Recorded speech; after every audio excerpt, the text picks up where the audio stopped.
ગ્રામજનોને આજે આમ તો તાપી જઈને અમે આવ્યા છીએ. માનનીય મુખ્યમંત્રી શ્રી ગીર સોમનાથ અને જુનાગઢ મુકામે આજે ખાસ જે પ્રકારે કમોસમી વરસાદમાં સ્થિતિ નિર્માણ થઈ છે એ સ્થિતિનો તાગ મેળવવા સતત અમારી સાથે સૂચનાઓ આપી મિટિંગ કરીને માર્ગદર્શન મુખ્યમંત્રી શ્રી નાયબ મુખ્યમંત્રી ભાઈ હર્ષભાઈ આપતા રહ્યા છે. અમારો વિભાગ પણ આ સમયે સમગ્ર રાજ્યનું મંત્રીમંડળ અને ભાજપની સરકાર એ ખેડૂતોની બાજુમાં ઊભી છે.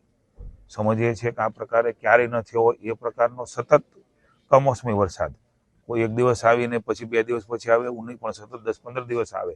આવું કદાચ આજે અમે તાપીમાં અહીંયા પણ સરથાણમાં જાણ્યું છે કે લગભગ વરસાદ દાદા આવો ક્યારેય થયો નથી, કોઈને યાદ પણ નથી.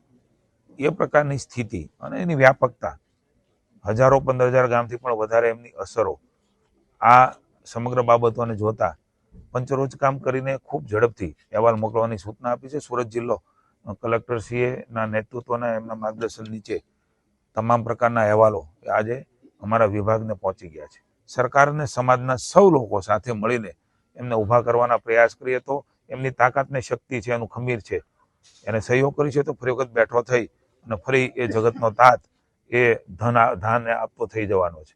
એટલે આ તકે હું સૌને વિશ્વાસ અપાવું છું કે રાજ્યની સરકાર ખૂબ ઝડપથી ખેડૂતોના હિતનો ન થયો હોય એવો નિર્ણય મુખ્યમંત્રી ભૂપેન્દ્રભાઈના માર્ગદર્શન નીચે થશે.